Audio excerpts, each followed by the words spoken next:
Welcome to So You Want to Be a Geek, the podcast where we dive into the vibrant and ever-evolving world of geek culture. Whether you're a seasoned fan or just curious about what makes being a geek so special, join us as we explore everything from comics to movies, gaming, tech, sports, and everything in between. Each episode will bring you insights, interviews, and the latest news to fuel your passion and expand your horizon. So grab your favorite fandom and let's embark on this geeky adventure together. I'm Michael Canetti, and this is So You Want to Be a Geek.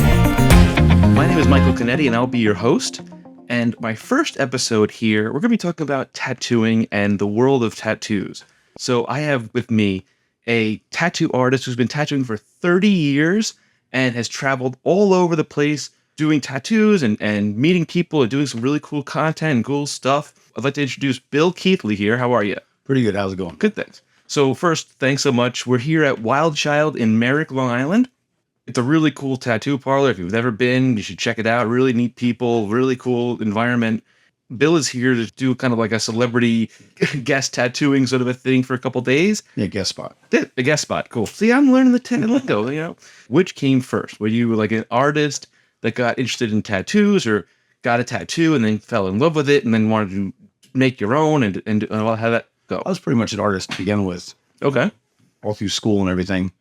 And then tattooing really didn't get popular until probably around 96. So, you know, one of the things I was curious about, because I've talked to Bill, the owner of the shop here, and he says, you know, a lot of times people do cover-ups. Like, you know, they did a tattoo maybe when they were like 18 in college, drunk at a bar, and they went to get a tattoo, and they realized, gee, you know, I love mom, isn't that what I want on my arm? How does that sort of come about? People just pop in, or? I mean, that's one of the reasons why they do cover-ups, but there's a lot of reasons. A lot of them, I've done cover-ups. I do a lot of cover-ups, actually. It could be their style changed. Right, their life changed, just, you know, their whole... And also back in 96, when we started doing the industry. Barbed wire was big. Yes, tribal. Yeah. And also the inks weren't as well. And now the second phase of the evolving of tattooing was 2005 when the younger generation came in and the digital generation, and it's evolved. It's just gotten so much better. The ink's got so much better. Everything's gotten so much better. So the people that's gotten tattooed a long time ago, like a dolphin, right? They're looking at the new stuff and they're like, wow, this dolphin does it just, it's bland. Yeah. Yeah. So that's another thing. They do that.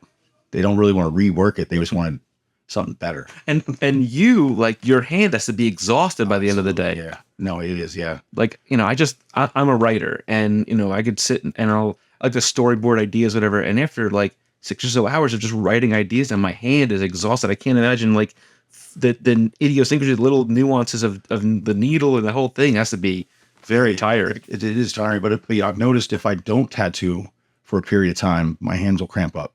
Really? Yeah.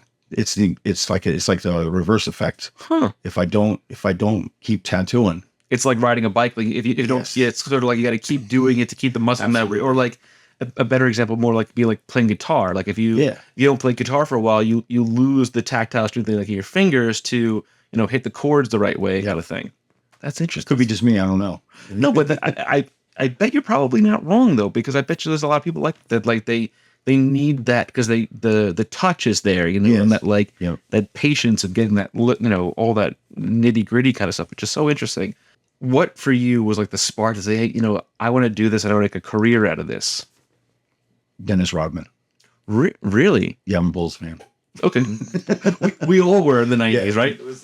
So when he came into the scene, you know, because this was 90, 94, 95, everybody, you know, Bulls fans were Bulls fans. Oh, yeah, absolutely.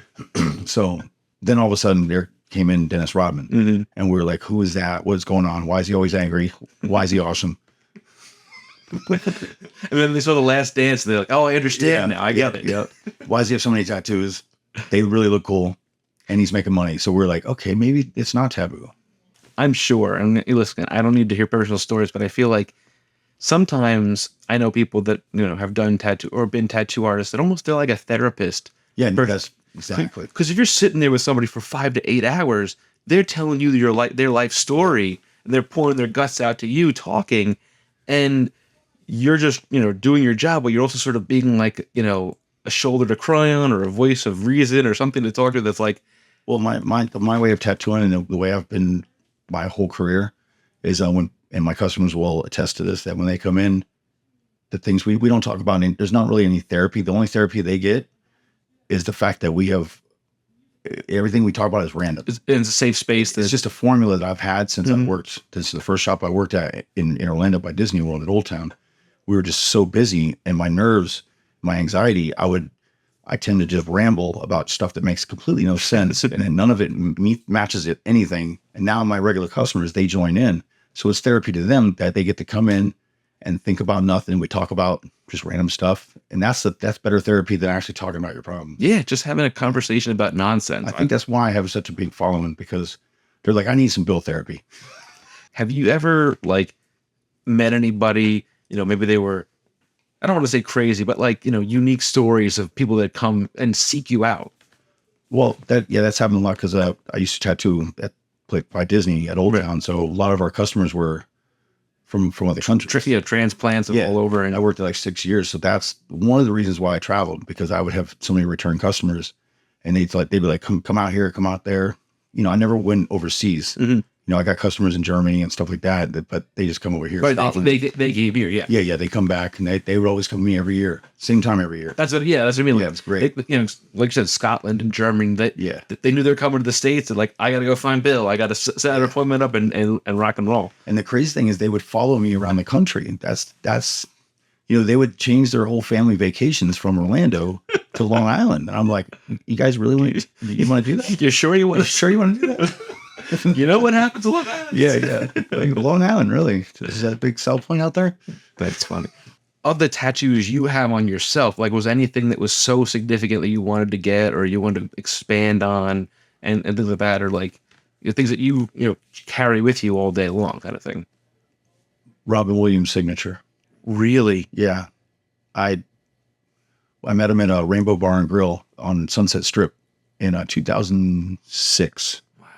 Sorry, 2005, March of 2005. He just finished filming RV. Yeah. And I did the Ink Slingers Ball tattoo convention at Anaheim at the Angel Stadium.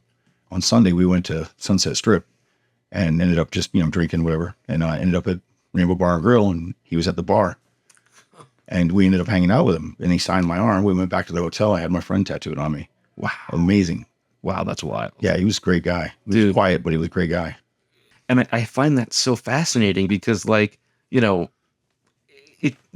world has changed, even like in the corporate world, or like even teachers now, like, tattooing has become, culturally accepted, and not like the taboo thing it was even in the late 80s and early 90s and before that. And I just, to me, it just blows my mind. The whole thing. The best way to scale it, the way I scale it, is does Disney accept it?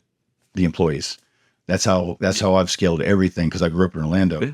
So they wouldn't allow any tattoos. You couldn't have any tattoos up until just recently. Now you're allowed to have they can't be shown. Right. You can have them on your arms. Yeah. Up to a certain size, So I mean, if Disney's allowing it, then I think we're getting somewhere. Yeah. That's a good point. Yeah. I mean, I grew up Catholic, and, the Catholic Church was, very formal and rigid, whatever. But now, like, you look at in church and people full sleeves and what, no one cares anymore. As long as you're part of the community or whatever it is, it's become, socially accepted, and people just need that way to like express themselves or showcase their. Well, it's not what's on your skin that makes you a good person. It's what's in your. Yeah, a lot of people realize you can't just judge somebody. It's what's drawn on them. Yeah. That was the case back in the day. But, thank God people are evolving. Yeah. No, not everybody, but a lot of people are. Again, thank you so much for your time and just being candid and having a conversation. It was so cool meeting you. I was so glad that Bill here at Wild Child let us come in and chat and take over his studio and have a little podcast. So thanks so much. It was a pleasure meeting you. You too, man. Thanks again. Don't forget to subscribe, rate, and leave a review on your favorite podcast platform. Follow us on Instagram and TikTok at SYWTBAG for updates, behind-the-scenes content, and more geeky goodness. Have a topic you'd like us to discuss or a guest you'd like to hear from? Let us know. SoYouWantTOBeAGeek at gmail.com, and stay up to date and join the conversation. Until next time, keep embracing that inner geek, and remember, the adventure never ends.